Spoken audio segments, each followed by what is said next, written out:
Hi guys, I'm Tim Queen. Welcome back to my channel. And today we're going to talk about how to get better customers for your business and make more money. But before this, let's enjoy the beautiful sunrise over there for a moment. Look at this. It's amazing mountains, ocean, waves. Isn't that incredible? One of the biggest mistakes that I see a lot of people do when they start their business, they're putting their customers on a pedestal. They're treating their customers as the king or queen. And the problem with that is, if you are seeing someone as higher than you, then you behaving not like an equal, but as a servant. And when you are treating someone like someone has the power, has the money, someone can give you like little pennies, then you're becoming like submissive. You're not talking on the same level with the potential customers. And when you're feeling that you are below them and they have all the power and they have all the money, customers can sense that. And they're feeling that you're perceiving yourself as lower as them. What happens is that they will sense that and they will subconsciously act on your belief. So if you're seeing yourself as someone lower, they will treat you as someone lower. It's kind of self-fulfilling prophecy when someone is interacting with you. And that's not what you want, because the moment someone sees you as lower than them, then they will not treat you with the respect that you deserve. They will not be willing to pay you what you are worth because they feel you're below them. You're not someone like who can help them. You're not like a peer. You're not like an advisor who's on the same level, who knows more about them.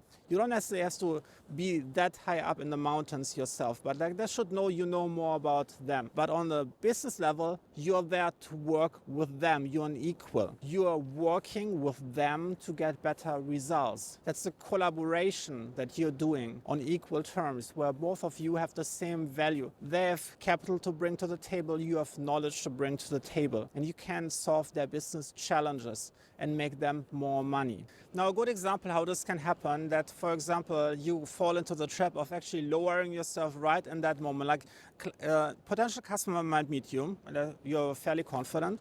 I think, wow, this is a person, they really seem to know what they're doing.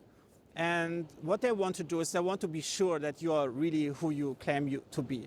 And what customers sometimes do, they sometimes test you, throw you like a little test to see like how confident you really are, like if you really know what you're doing. And one of the most common tests that a customer will throw at you, which you have to pass in order to maintain your level on equal height, is the pricing negotiation. A lot of times you will see that customer will ask for a discount of some kind. Now, don't fall for that. That doesn't mean that the customer doesn't want to buy or that they only have a small budget. It just means they want to test the water. Now, if you can pass this test and flying colors, it's all good. You pass the test. But if you're getting nervous and you immediately starting any form of, I can give you a discount or offering them like a lower price right away, that means you were playing the customer a fool. Because now you're not on equal terms anymore. Like the moment like they're putting a little bit of pressure on you and you're like cracking down and like, please give me the money, please, like I'm giving you a discount. Then they're feeling like, oh, I see. You were pretending to be a confident businessman all along. And that's really critical, that you master your pricing negotiation with an A. Now, this might sound harsh and a lot of people will not understand this, but it's really important that you're willing to walk away in a price negotiation. Let's say the customer has a certain budget to play with and your quoted price is too much for them. You can take away some of the features in order to make this price work. Or you might tell them, if they are willing to commit to a longer period of time to work with you in contractual form, then you can offer them a lower monthly price for a retainer, for example. But it's a negotiation. Every time someone asks for something, you're taking something away or you're changing the conditions. It's never that they're getting the same amount for less. What happens if the customer doesn't agree to that and still insists this is all, take it or leave it, then you have to be willing to leave. This is really critical. Not only will this preserve your integrity and the customer knows, oh yeah, they won't budge when I'm putting on some pressure, but it's also important for you as a mindset to have. When someone is not in any way willing to negotiate with you different conditions and terms, now you have to be willing to walk away in order to preserve your integrity. Now what's going to happen is that the customer is going to remember that you were not willing to lower your price without negotiating some of the features. So that will tell them either,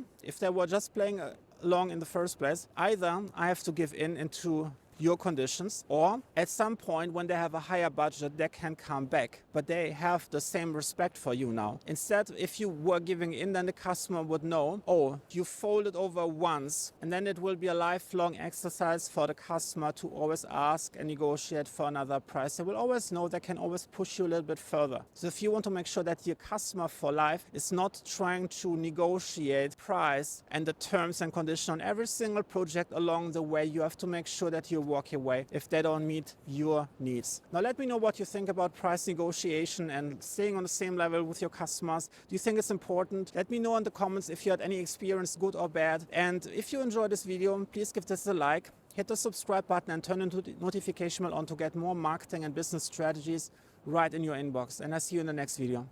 Bye.